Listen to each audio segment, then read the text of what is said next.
Boa noite, estamos aqui mais uma quarta teológica da Igreja Batista Memorial de Alphaville e hoje eu tenho um prazer muito grande de conversar com o Paulo Won. O Paulo e a sua família, sua esposa e filhos residem em Cuiabá, no Mato Grosso, onde ele serve como membro da equipe pastoral da Igreja Presbiteriana de Cuiabá. Ele também é mestre em estudos bíblicos pela Universidade de Edimburgo, na Escócia, e professor do Seminário Teológico Servo de Cristo, além de ter uma série de outros projetos. Eu conheci o Paulo através do Servo de Cristo, e depois, quando eu estava estudando grego lá no Servo de Cristo, eu descobri que ele tinha uma ferramenta muito boa para ajudar os alunos, né? Como eu, que era o grego diário. E depois descobri também que tinha o hebraico diário. Então, o Paulo, ele é assim, tem sido um instrumento muito grande de aprender e de disseminar o conhecimento e de tornar esse conhecimento acessível a muita gente. Isso é algo louvável. Eu louvo a Deus por sua vida, Paulo. Você já abençoou minha vida bastante através dessas ferramentas e muita gente também. E antes de a gente começar a nossa conversa hoje, eu só quero aproveitar e falar desse livro aqui, que é, deixa eu ver aqui, se vocês olham aqui, é o livro do Paulo, que saiu aí mais ou menos um mês, um pouquinho mais, né, que é E Deus Falou na Língua dos Homens. Então, esse livro saiu pela Thomas Nelson Brasil, e é um livro de introdução à Bíblia. E eu estava conversando um pouquinho com o Paulo sobre ele, eu já li bastante coisa, estava agora mesmo lendo algumas partes aqui de textos do Novo Testamento, e é um trabalho muito, muito bem feito, um trabalho realmente, ele é acessível a todo mundo, não é um livro que vai servir somente a pessoas na academia, mas ele tem um rigor acadêmico aqui, tremendo, as notas de rodapé e tudo, para quem quer ir além. Então eu quero aproveitar aqui e recomendar para vocês, principalmente o pessoal aqui da Quarta Teológica, que está interessado em estudar mais a Bíblia, conhecer mais a Bíblia. A Bíblia é a palavra de Deus para nós, né? E esse livro aqui é uma ferramenta imprescindível, eu diria, para vocês.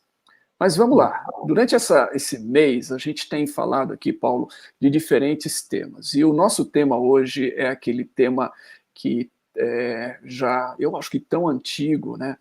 Que é o tema de por que coisas ruins acontecem com pessoas boas. E o Salmo 73 é um salmo que questiona isso de uma maneira inversa, né? Ali ele questiona por que coisas boas acontecem com o ímpio, com o perverso, né? É uma forma inversa do salmo fazer a pergunta. Mas esse é o nosso tema. Paulo, o que você pensa disso? Eu sei que é um tema vasto, eu sei que a questão da teodiceia, essas respostas, né, são tão antigas quanto a própria filosofia, a tentativa de apresentar respostas para isso, mas como é que você vê esse tema hoje dentro do contexto evangélico que a gente vive aqui no Brasil? Primeiramente, Sandro, muito bom estar com você nessa conversa na Quarta Teológica da Igreja Batista Memorial aqui de Alphaville, São Paulo. Na verdade, aí de Alphaville, porque eu estou falando aqui do Mato Grosso, mas eu sou paulista e paulistano aí estou aqui em Cuiabá faz uns 2 anos. Eu também agradeço aí pela generosidade do endosso do livro, né, pela sua recomendação, e é um prazer estar com vocês e prazer ainda maior por estar falando aí de um problemaço, né, que não tem uma resolução. Então, quando é assim, a gente até tem mais coisa para falar e o assunto é interessante, a questão do mal, do porquê que o mal existe, qual que é o propósito desse mal. E como você falou, Sandro, esse tema foi desenvolvido, ou é desenvolvido desde que o homem é homem, porque o ser humano sempre tem aquele senso, pelo menos mínimo, de justiça e de equidade, que faz com que ele perceba as coisas que são boas para eles e as coisas que são ruins. e certamente coisas ruins acontecem com todos, né? Quando você vai visitar uma sessão, por exemplo, de autoajuda, os livros mais famosos coisas, né? Quando coisas ruins acontecem com pessoas boas e quando coisas boas acontecem com pessoas ruins. Então, essa é a dinâmica normal da vida. Eu creio que quando nós lemos a Bíblia efetivamente fala muito pouco do porquê das coisas, na verdade, tão certo quanto Deus existe, e esse fato é pressuposto na Bíblia, e não é defendido, mas ele é posto como uma base epistemológica, a existência do mal também, ela é pressuposta. O mal, ou as formas do mal, estão presentes desde os primeiros relatos cosmogônicos, né, de Gênesis, e se arrasta até as últimas páginas, quando finalmente o mal será extirpado da nossa existência, e isso é relatado lá em Apocalipse. No nosso contexto atual, né, nós vivemos em um mundo extremamente complexo, né, cujas formas de pensar são variadas, mesmo dentro das nossas igrejas evangélicas, e particularmente a questão do mal, ou é encarada como uma obra totalmente com cara diabólica e alheio à vontade de Deus, ou às vezes as pessoas acham que Deus é mesmo um Deus meio que masoquista, ou que quer ver o sofrimento das outras pessoas, ou que não está nem aí, na verdade, para o que anda acontecendo a nível da criação. Então, termos uma visão equilibrada do mal faz bem, porque todo o propósito da criação e da redenção lida com esse problema do mal, e o mal está presente tanto na vida dos eleitos como dos não eleitos, dos salvos como dos não salvos. Então, nós entendermos a dimensão desse mal é algo muito importante, até para nós conhecermos o que Deus tem a dizer e o que Deus tem feito em relação a esse mal. Sim. Interessante, Paulo. Uma das coisas que eu percebo é que realmente é muito difícil, esse é um tema bem difícil, né? E principalmente quando ele nos atinge, né? Uma coisa é a gente ler, uma coisa é a gente estudar e pesquisar, outra coisa é quando a gente é atingido por algo assim, né? Quando o mal chega mais perto da gente, e quando chega dessa forma de um sofrimento, de uma enfermidade, ou de uma tragédia com alguém perto de nós, a quem amamos, então isso torna as coisas bem mais pessoais, né? E às vezes a nossa teologia sofre mais assim. Eu sei que tem várias pessoas, inclusive em termos teológicos, que têm mudado até a sua posição, ou têm definido uma posição em relação a isso, por causa de problemas assim, né? Se eu não me engano, o Harold Kushner, aquele rabino, não sei se você está familiarizado com ele, mas ele escreveu toda uma teodiceia, né? Baseado numa experiência dolorosa pessoal, né? Então isso afeta, às vezes, as pessoas. Mas antes de chegar lá, nessa questão de diferentes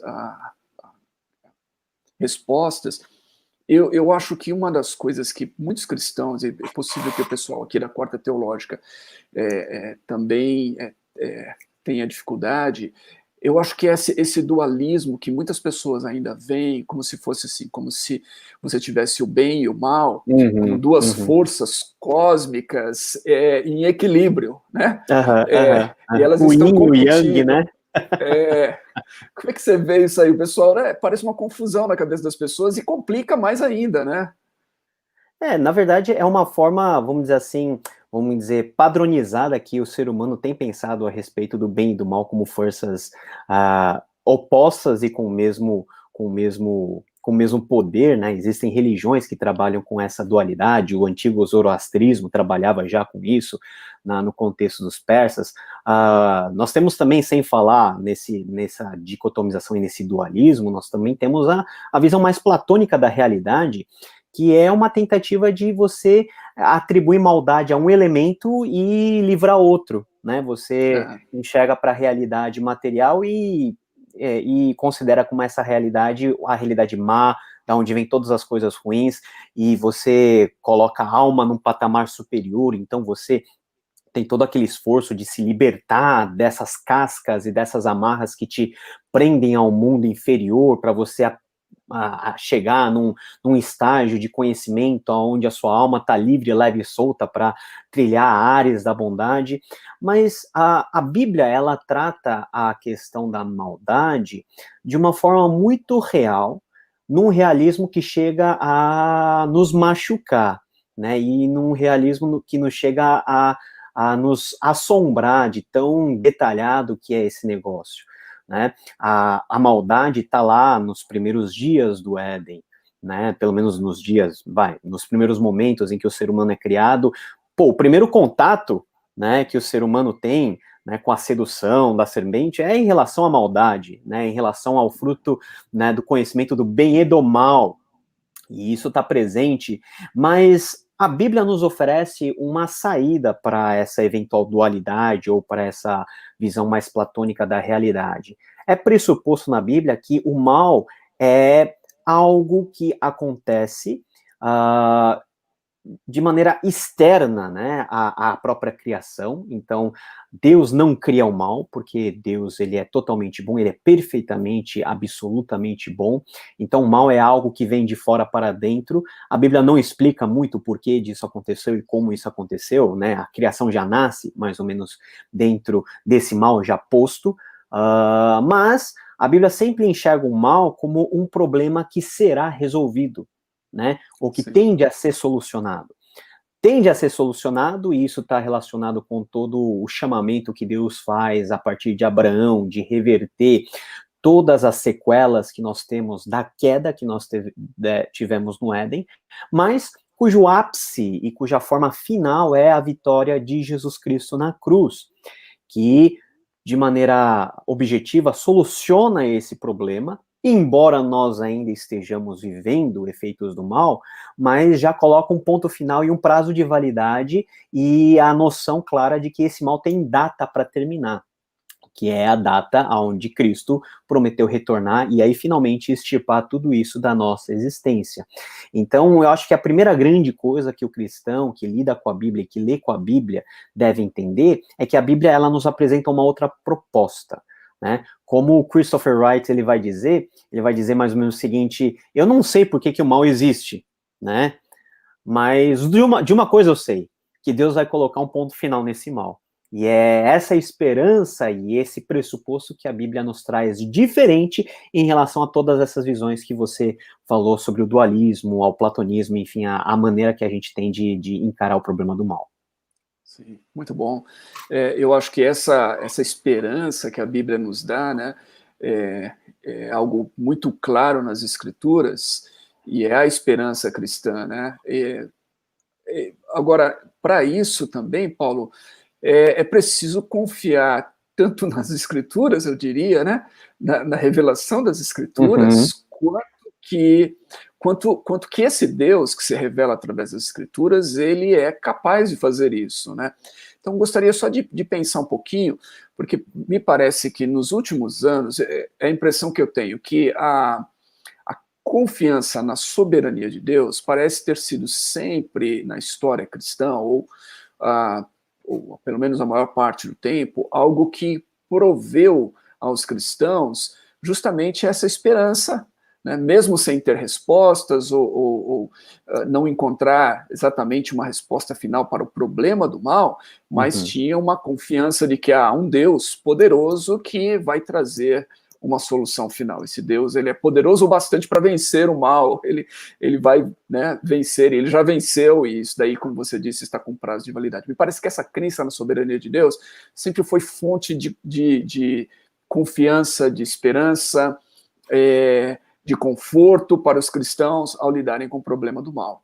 Mas, mais recentemente, essa crença num Deus soberano, ela tem sido, de certa forma, minada ou pelo menos questionada por novas formas de teologia, ou novos teísmos que têm surgido, em que a soberania, pelo menos, ela é colocada ao lado. Ou se ela não é negada totalmente, mas é como se Deus tivesse aberto mão da sua soberania, então agora a gente não lida mais com a questão da soberania, né? E isso, como é que você que você diria acerca disso? Porque eu estou pensando aqui em teologias como teísmo aberto, ou alguma forma de teodiceia, assim, em que para resolver o problema, então a gente tem que tirar Deus, é como se Deus nem não participasse das nossas vidas aqui, ele abriu mão disso e ele está assistindo de fora, né?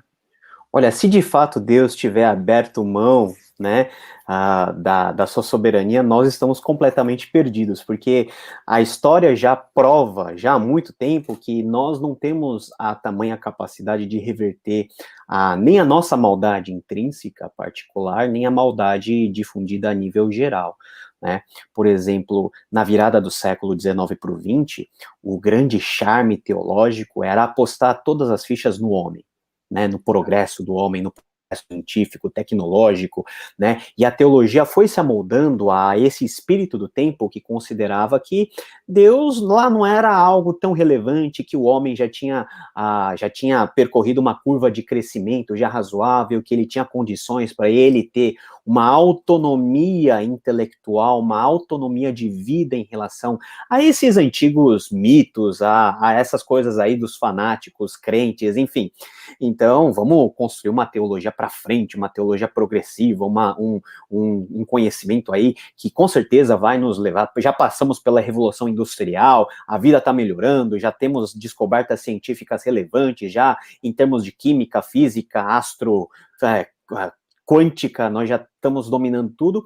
Aí vem as velhas e os velhos dilemas e os problemas do ser humano, como a questão de como o ser humano lida com a violência, de todos os conflitos internacionais, o balde de água fria que nós temos nas duas guerras mundiais, na Primeira Grande Guerra Mundial, mas basicamente na Segunda Grande Guerra Mundial.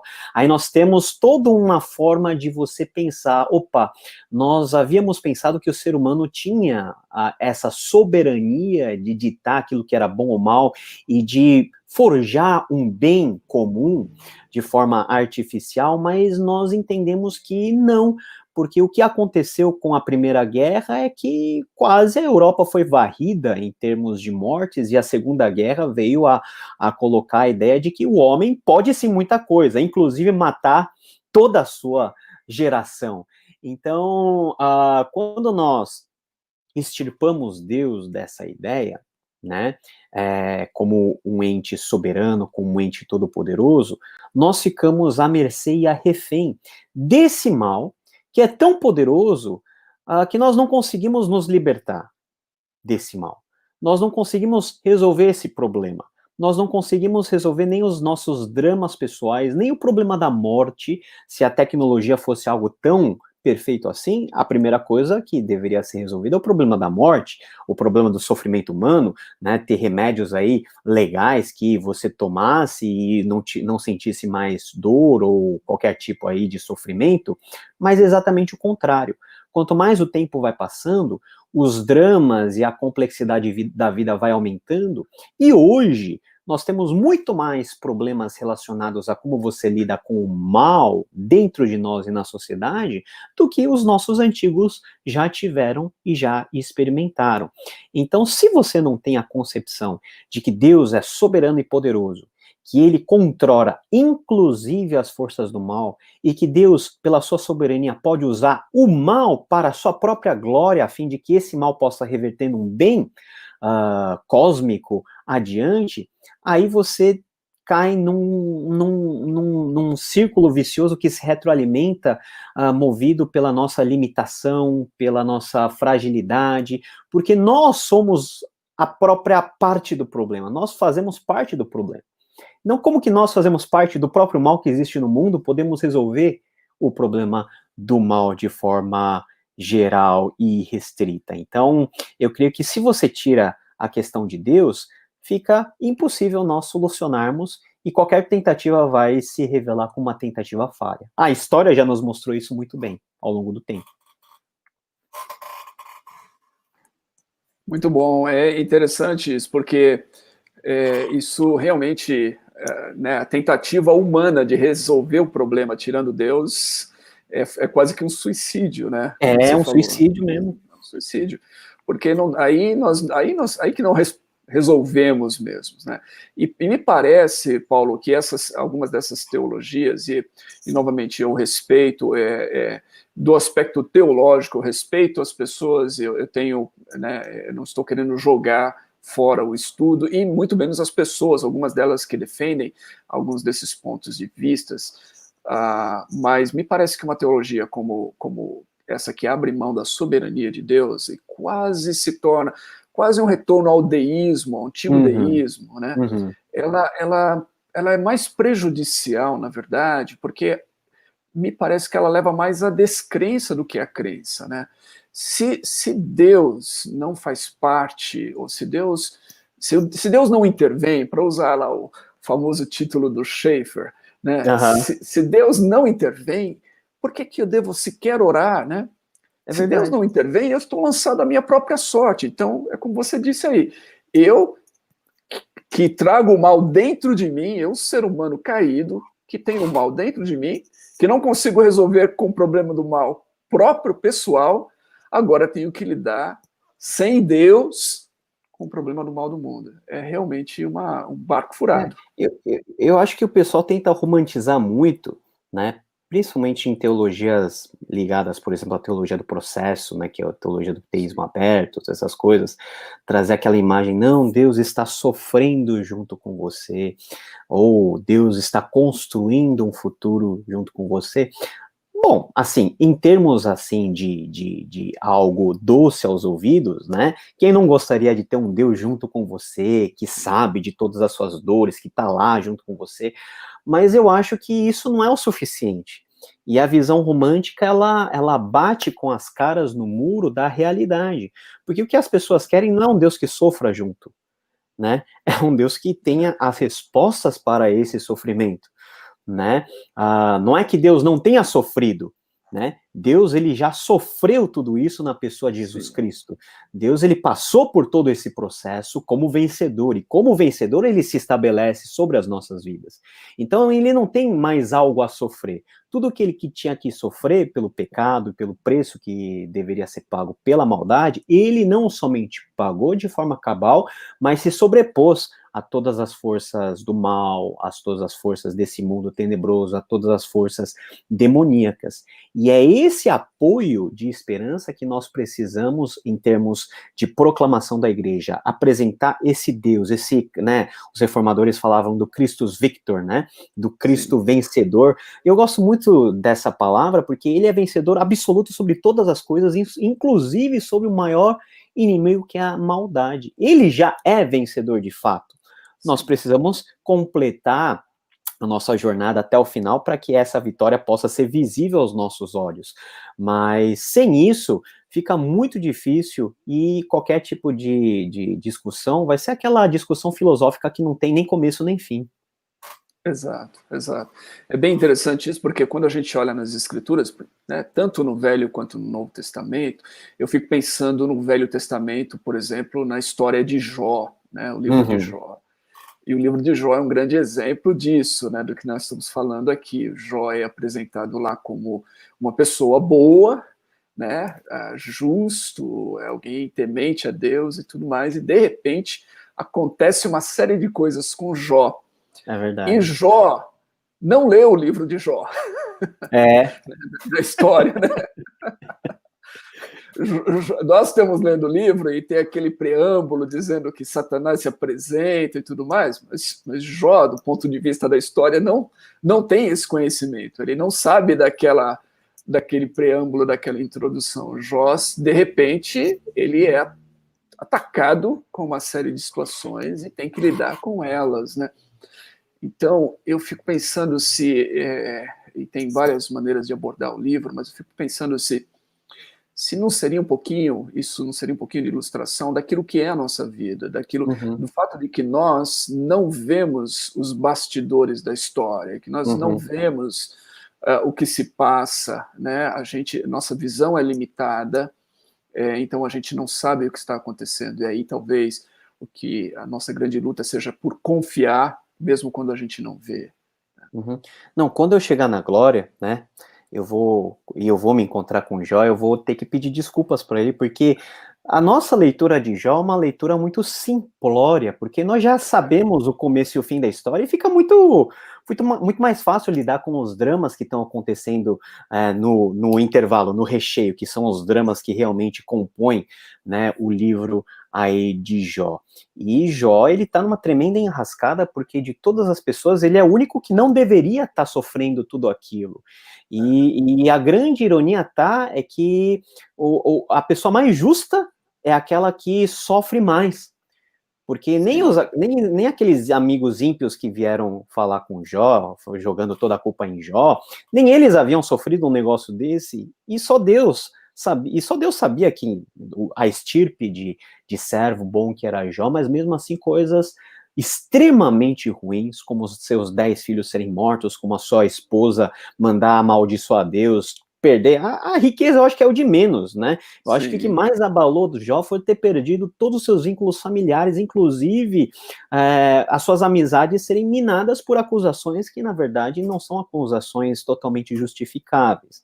Mas o fato é que, e Jó é muito legal, porque no final do livro, Jó faz muitas perguntas para Deus.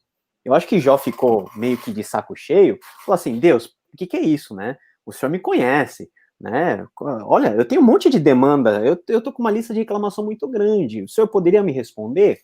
E nos últimos capítulos, Deus aparece falando com Jó, mas em nenhum momento Deus sequer esboça uma boa vontade de responder aquelas perguntas que Jó levantou. Sim.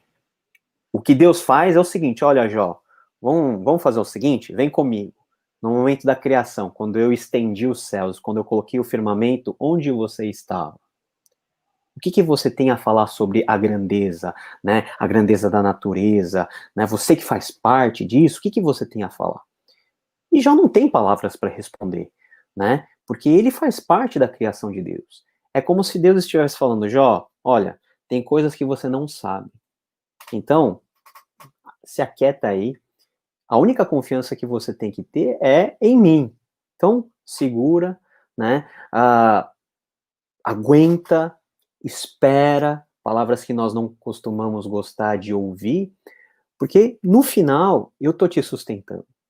E eu acho que o livro de Jó, ele ensina muitas coisas, principalmente da nossa maneira de enfrentarmos os sofrimentos. As nossas pregações geralmente são pregações muito triunfantes, né? E não é errado ser triunfante, porque Cristo é vitorioso. Mas a igreja deveria ensinar, e essa é uma tese minha, ensinar os crentes a sofrer. Qual que é a disposição que o crente tem que ter no meio de uma grave doença? Qual que é a disposição que o crente tem que ter em meio às perseguições? A gente fala muito de perseguição, né? As perseguições existem, mas como que eu vivo a perseguição? Como que eu posso me transformar numa pessoa resiliente? Como eu me fortaleço no Senhor diante de todas essas coisas? Por falta disso, é que nós temos um contexto cada vez mais problemático, em que não é questão de maldades enormes, em simples coisas, simples crises, são suficientes para abalar a nossa fé, para nos derrubar de uma forma que mostra o quanto nos falta ainda para entendermos sobre esse Deus amoroso e gracioso, e de como nós devemos também nos portar como servos que têm uma esperança final em Deus e que, baseado nessa esperança, tem que fazer também a sua parte em permanecer pelo menos firme diante de todas essas adversidades. É interessante você falar sobre isso, Paulo, porque dentro do livro de Jó, né, quando você coloca o final do livro, onde ele vai questionar a Deus, e Deus fala com ele, muito bem pontuado aí, Deus não oferece nenhuma razão, Jó, ele nunca fica sabendo o motivo do seu sofrimento da parte de Deus. Isso é meio injusto, né, porque a gente meio que sabe do final, né, e Jó nunca soube disso. Nunca soube, mas é interessante isso, porque, novamente, eu vejo aí, nesse diálogo de Deus com Jó, quando Deus se apresenta e fala assim, agora, né, eu vou perguntar para você e você vai me responder, e faz todas aquelas perguntas, mostrando, na verdade, quão pequeno, quão finito, quão limitado era Jó diante da grandeza de Deus e diante da grandeza do universo, diante dessas coisas. Isso me leva de volta para esse tema da soberania de Deus, né, e da confiança que a gente precisa ter nesse Deus soberano. Ou seja, Deus é maior do que as nossas concepções e as nossas mentes finitas conseguem concebê-lo. Eu acredito acredito na revelação de Deus, ou seja, aquilo que nós podemos saber, aquilo que Deus revelou, mas certamente Deus é maior do que essa revelação, né? Os seus pensamentos, seus caminhos, seus propósitos estão muito além daquilo que foi revelado pela infinitude dele, pela grandeza. Então, o que nós precisamos fazer realmente é confiar nessa grandeza de Deus, né? Eu queria partir para uma outra coisa que você tocou aí também, eu acho interessante. A frase é curiosa, ela é do Greg Boyd, num livro chamado God at War. E ele diz assim: em lugar algum do Novo Testamento, ou na igreja pós-apostólica inicial, há a menor sugestão de alguém fazendo a pergunta que as pessoas modernas instintivamente fazem: por que coisas ruins acontecem a pessoas boas? Pelo contrário, esses primeiros cristãos ensinavam que o sofrimento neste mundo é precisamente o que uma pessoa deve esperar, especialmente se ela for boa. E acho que isso toca muito com o que você falou sobre o que a gente precisa aprender acerca do sofrimento, né? Não, é genial, porque foi exatamente isso que Jesus ensinou. No mundo vocês terão aflições, mas tem de bom ânimo, porque eu venci o mundo, né? No mundo vocês certamente terão aflições. Jesus chegou a dizer que nós seremos perseguidos por amor ao seu nome, né? Paulo chega a dizer que nós temos uma medida do sofrimento de Cristo ainda para cumprir e para viver e para pagar aqui no mundo. Então, quando a nossa vida está num mar de calmaria e persiste nesse mar, eu acho que alguma coisa tá errada, né? Não é que nós gostamos de sofrer ou queremos ser perseguidos, longe de mim, eu não quero ser perseguido, ninguém aqui quer, mas isso faz parte. Por quê? Porque nós estamos vivendo num mundo dominado pelo mal. E as forças das trevas são diametralmente contrárias à luz que nós temos em Cristo Jesus. As trevas querem apagar a luz. E a luz tem que se fazer presente, tem que brilhar, ferindo o poder das trevas. Nós temos essa prerrogativa e essa missão no mundo. O sistema do mundo é um sistema completamente oposto à ética cristã, aquilo que foi revelado na Bíblia Sagrada. A moral, não precisamos ir longe, né? Hoje a gente estava fazendo uma reunião de pastores e falando sobre divórcio, por exemplo, a quantidade de divórcios que tem acontecido. A ética sexual no mundo é uma ética sexual completamente diferente daquilo que nós temos na Bíblia. E quando nós defendemos uma posição bíblica, nós vamos ser hostilizados, nós vamos ser xingados, nós vamos ser perseguidos em alguns contextos, cabeças vão rolar, enfim. Isso é pressuposto, tá? Nós não podemos ter medo disso, porque isso vai acontecer.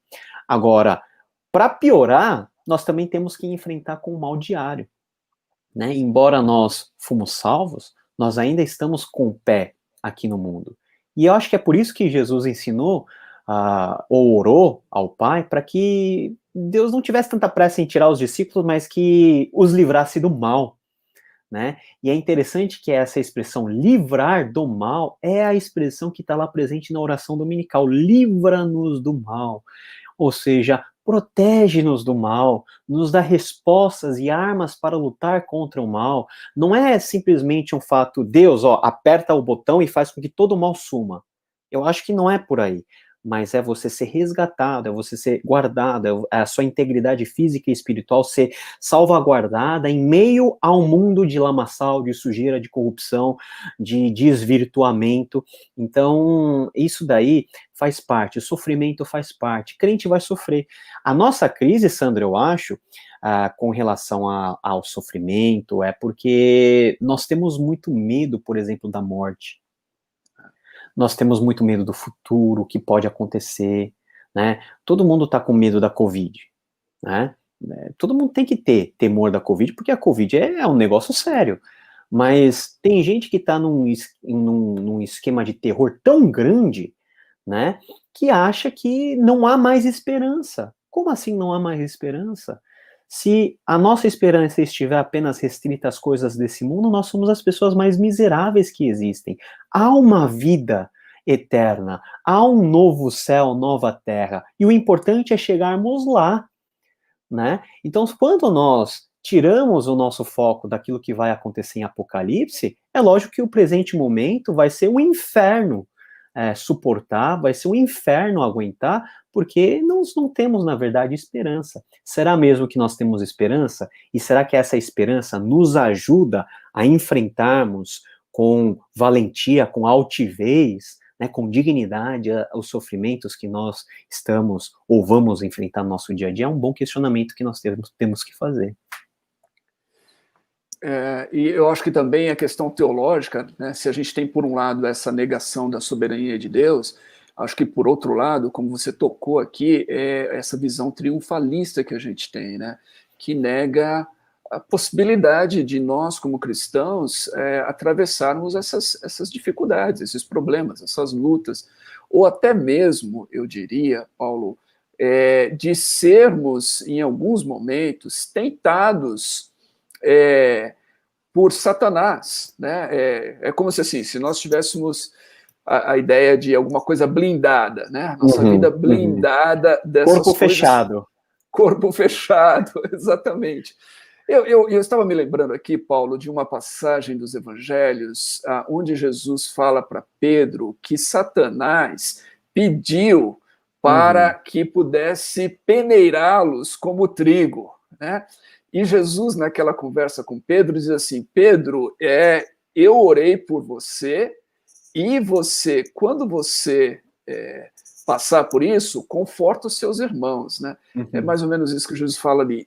A ideia ali, o que eu acho interessante é que nesse diálogo de Jesus com os discípulos, Jesus não falou assim: olha, Pedro, Satanás pediu e eu disse, não, de jeito nenhum, Satanás, você não tem acesso a esses meus seguidores, meus apóstolos, meus discípulos. Jesus não disse isso. Aparentemente, Jesus deu esse acesso para essa peneira na vida desses seguidores, né? É interessante isso, porque a gente tem que estar preparado para isso. Tem que estar preparado, e eu acho que Deus permite muita coisa que aconteça sobre as nossas vidas, até porque tudo isso que acontece tem um grau de pedagogia muito grande, né? Assim, Deus é maravilhoso, né? Ele não nos deixa ser tentados acima das possibilidades ou acima das nossas capacidades de vencer em nome de Jesus as tentações. Então, eu acho que isso é o que deve confortar o nosso coração. Então, as seduções do mundo vão vir? Vão vir. O diabo vai querer brincar com a gente? Vai querer brincar, vai querer tripudiar e vai querer destruir cada crente que existe sobre o mundo.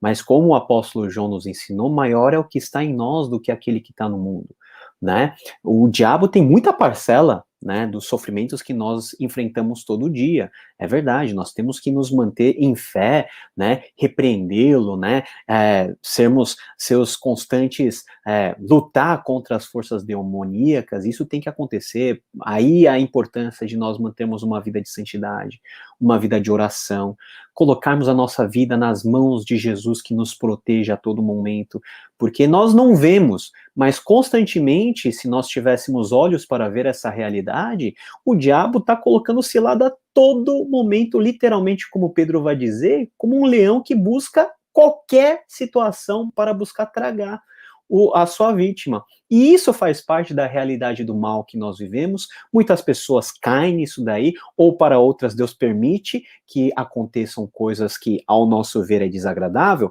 Mas aí tá, Sandro, a questão eu acho que é de perspectiva. Na perspectiva nossa, o mal dói. Por isso que o mal é algo que nós não queremos para nós. Mas na perspectiva de Deus, na sua soberania, como você bem disse, até o mal é colocado a serviço dos propósitos de Deus como instrumento para a sua glória. Então, se Deus quer ser glorificado pela sua vida, Deus vai usar o instrumento que ele for disponível, o instrumento que for melhor para ele, para que esse propósito final seja atingido.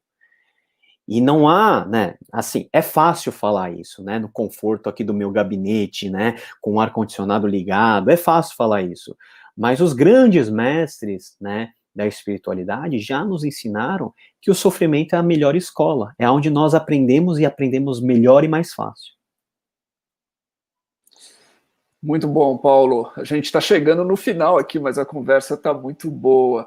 E eu acho que esse último ponto que você tocou aqui é tão importante, né, de nós nos lembrarmos disso, de que se nós cremos nesse Deus que criou todas as coisas e que nos criou e que reina soberano sobre todo o universo e toda a criação, se nós cremos nesse Deus que manifestou os seus propósitos redentores na pessoa do seu Filho, que, como você disse, participou, né, Deus participou do nosso sofrimento e do sofrimento brutal e cruel na pessoa do seu Filho, e aí Hebreus, inclusive, é tão bonito quando fala isso, que nós não temos, né, um sumo sacerdote que não tenha participado, mas alguém que participou, que experimentou. Ele se compadece de nós.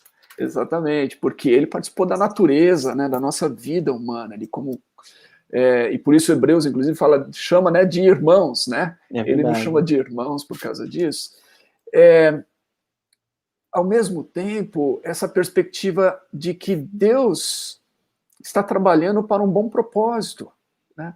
E eu acho que isso é tão importante para nós, porque a nossa visão ela é muito curta, né? Nós só vemos talvez seja a tendência. E talvez, eu quero só propor isso aqui, talvez um dos grandes problemas da igreja ocidental, se eu puder falar assim, se eu puder colocar a gente como parte dessa igreja ocidental, ocidentalizada, não sei, mas é que acho que nós vivemos um pouco de conforto demais.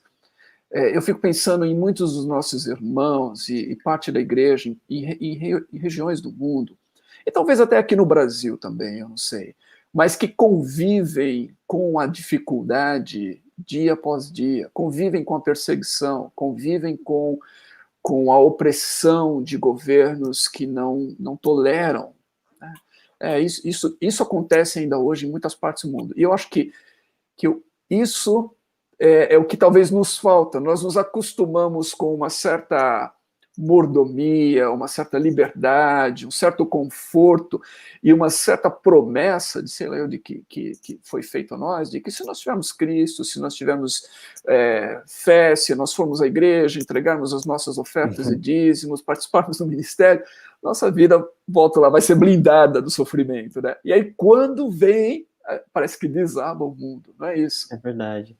Não é verdade. Não, quantos nossos irmãos, aos milhões, estão sofrendo ao redor do mundo por fome, né? Sem falar nas questões de perseguição. Na Coreia do Norte, por exemplo, eu tenho patrícios, né? Todos os meus irmãos crentes patrícios estão, né, escondidos, tentando viver uma vida de Jesus, com ameaças de morte certa. E eu acho que esse nosso padrão ocidental de vida, pautado no nosso conforto, no nosso bem-estar, ele nos ilude muito, porque nós achamos que a realidade última é aquilo que nós estamos vivendo aqui. E nós não temos a noção de que a realidade que realmente importa é a realidade do mundo restaurado que está por vir. E que para se chegar a esse mundo e para defender, né, o Senhor desse mundo, que é o Senhor Jesus Cristo, muitas vezes vale a pena abrir mão de tudo e qualquer coisa que nos é apresentado nesse mundo. Agora, como nós estamos longe desse cenário e como nós não sofremos perseguição de forma mais cerrada, isso acaba apenas virando ideia de outro, né? Experiência de missionário, né? Você ouve em culto missionário para ficar emocionado, para dar uma boa oferta, e aí você comprou a sua consciência e o conforto da consciência com aquela oferta, e como se você não tivesse mais nada a ver com isso. Muito pelo contrário. Eu acho que é graça de Deus nós não termos nada disso no Brasil ainda. Eu acho que isso é a mão de Deus. Deus tem misericórdia de nós. E nós temos que usar esse tempo justamente para nos lembrarmos daqueles que também passam por essa situação, mas também de nós não sermos seduzidos com a ilusão de que o evangelho necessariamente conduz a triunfos materiais e triunfos de conforto, fama, dinheiro, poder aqui na Terra. Pode acontecer? Pode, sim, mas não necessariamente. E quando isso não acontecer, a minha relação com Deus vai ser igual? Quando Deus falar, não vou mais te abençoar, o que eu já te dei já é suficiente. Se Deus falar isso para qualquer um de nós teríamos força e ânimo para ir para a igreja no dia seguinte, né? E outra coisa, que mundo é esse que nós estamos esperando? Né? É um mundo que Deus prometeu limpar todas as nossas lágrimas, tirar todo o nosso choro, novos céus e nova terra, né? Os céus descendo a realidade nossa como noiva ataviada. É isso que tem que fazer os nossos olhos brilharem. E isso tem que fazer com que qualquer coisa que nós vivamos aqui na vida possa valer a pena para chegar lá. Ou qualquer sofrimento que nós soframos em nome dessa eternidade que nós já temos em Cristo Jesus, possa ser aguentada com altivez, com dignidade. Então, eu acho que falta um pouquinho para nós, Igreja Ocidental. E eu creio que pela misericórdia e pela soberania de Deus, nós também um dia vamos passar por situações de aperto também aqui no Ocidente, né? Não sei se vai ser ainda na minha geração, se vai ser nas próximas, mas eu acho que essa história da peneira, né, da fornalha que refina o ouro, é algo que constantemente a igreja, agora em outras partes do mundo, mas quem sabe aqui também vai ter que passar por esse processo. Sim, eu também acredito, Paulo. Eu também eu oro para que estejamos preparados caso isso seja no nosso tempo, porque não sabemos, né? É uma das coisas mais impressionantes para mim quando eu leio a história de certos momentos da igreja em diferentes locais onde a perseguição veio de repente, não sei, entre os armênios, quando surgiu, no próprio antigo bloco soviético, da ex-União Soviética, em muitas daquelas nações, certamente aconteceu na Coreia também, né? Eu acho que, não tenho certeza, mas o avivamento coreano veio antes, né? Veio antes. Veio antes, né? Veio então, antes. Uma igreja que experimentou um profundo avivamento, de repente ali você tem essa separação e todo o sofrimento experimentado pelos cristãos que ficaram lá do norte, né? Então, é verdade. Isso mostra que isso pode vir de maneira repentina, né? A gente precisa estar preparado para que aconteça no nosso tempo, caso aconteça, e que a gente não perca a fé. Assim, esse negócio, todo mundo quer avivamento, né? Todo mundo quer ser avivado no espírito. Eu fico com muito medo do para que as pessoas querem isso. No caso da Coreia, o avivamento aconteceu na primeira década, na década de 10, né, do século 20, 1917. Realmente foi avivamento mesmo, confissão de pecado, aquele negócio, sabe, intenso no poder do Espírito. Mas aquele avivamento serviu para preparar a igreja para os anos de chumbo que iam vir com a dominação, com o término da dominação japonesa e com a guerra contra o comunismo naquela ocasião. Então, a igreja foi preparada naquele sentido. Ninguém imaginava que isso ia acontecer, mas aconteceu, né? Que era Deus, e Deus sempre tem o seu remanescente, isso que eu acho que é bom, né? Deus tem o seu remanescente. Se acontecer abaixar uma perseguição hoje no Brasil, Deus tem os seus 7.000 que não vão se dobrar a Baal. A minha oração é que nós façamos parte desses 7.000 e que a gente leve até o final, sofrendo, faz parte da vida, pode ser que sim, mas não deixando, né, apagar o fogo do evangelho, e que em todas as coisas, seja na nossa vida ou na nossa morte, como disse o apóstolo Paulo, Deus seja glorificado em todas as coisas, né? Amém. Belíssimo texto de Filipenses. Né? A gente vai, estou caminhando aqui para o final, mas muito bom. Obrigado, Paulo, por esse momento e pela sabedoria e sensibilidade em lidar com o tema. Eu acredito assim, o que a gente pode dizer, né, para finalizar aqui, é isso, nós nem sempre teremos as respostas, do porquê sofremos, né? Nem sempre teremos as respostas do porquê determinada tragédia aconteceu, né? O que nós podemos saber e o que é importante para nós é que, em primeiro lugar, Deus nunca nos prometeu que estaríamos livres do sofrimento. Isso não há na Bíblia, em lugar algum, esse tipo de promessa. Pelo contrário, Jesus parece ter preparado os seus discípulos para isso e alertado-os acerca disso. Isso viria de várias maneiras. No mundo vocês vão ter muitos sofrimentos, ele diz. Tem de bom ânimo, né? Ou vocês vão ser odiados por todos, por parte de todos, por causa do meu nome, né? E tantas outras passagens dos evangelhos onde Jesus parece ter alertado. Então, Jesus não nos prometeu isso, essa promessa de uma vida sem sofrimento, de uma vida indolor, de uma vida onde a gente não experimenta nenhum tipo de provação e de dificuldade e angústia. Ela não vem do evangelho, ela não vem de Jesus, ela é uma promessa falsa. Então, talvez a gente precise se reconciliar com o evangelho verdadeiro, se reconciliar com o fato de que o sofrimento é uma coisa que a gente tem que esperar e permanecer firmes na esperança. Volto àquele tema que você trouxe lá no começo, da nossa esperança de que o nosso Deus, a quem servimos, ele tem a resposta final. Ele Amém. vai, né, dar um basta nisso tudo. Amém? Amém. Amém. Paulo, você poderia fazer uma oração para a gente concluir aqui e orar para as pessoas? Tem vários nossos irmãos e irmãs nos assistindo, talvez alguns deles passando por alguma crise dessa, talvez lidando com essa questão da pandemia, o medo, como você falou, o medo da morte, né, ou da enfermidade, ou alguma situação que está causando dor e sofrimento em sua vida. Uhum. E você poderia nos conduzir nesse momento de oração e orar por esses irmãos e irmãs? Amém. Vamos orar. Senhor nosso Deus, nós te agradecemos e glorificamos o teu nome, porque tu és um Deus soberano sobre todas as coisas. O mal não lhe é estranho. O Senhor controla as forças do mal, como o Senhor controla todas as forças que nós temos no universo. Ó Deus, nós cremos firmemente que o Senhor não criou o mal, mas que o mal faz parte da nossa existência. Mas também cremos também que o Senhor tem a solução para o mal, por meio de Cristo Jesus, nosso Senhor. E eu oro especialmente por todos os irmãos que estão passando por sofrimento nesse momento, seja por doenças, seja pela situação econômica, seja por problemas emocionais, seja por problemas psicológicos, de relacionamento, nas mais variadas áreas da nossa vida, nessa nossa vida tão complexa, Senhor.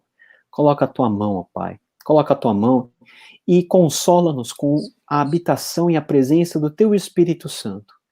Nos ministra a paz, Senhor, principalmente fazendo-se dissipar todo o temor em relação à morte, todo o temor em relação às coisas que podem ou não acontecer no futuro. Nós cremos num Deus que é todo-poderoso e que cuida de nós até o final. Nós cremos num Deus que já nos remiu, e esse Deus que nos remiu nos deu o selo, o penhor do Espírito, que é a garantia que nós seremos ressuscitados e nós seremos redimidos finalmente no último dia.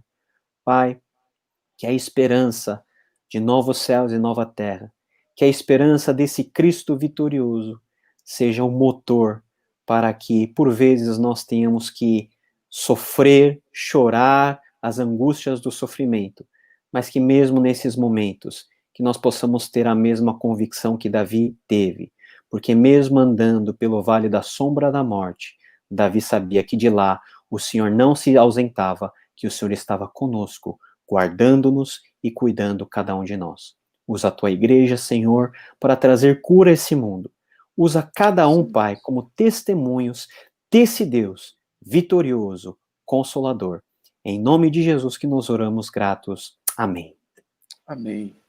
Amém. Obrigado, Paulo.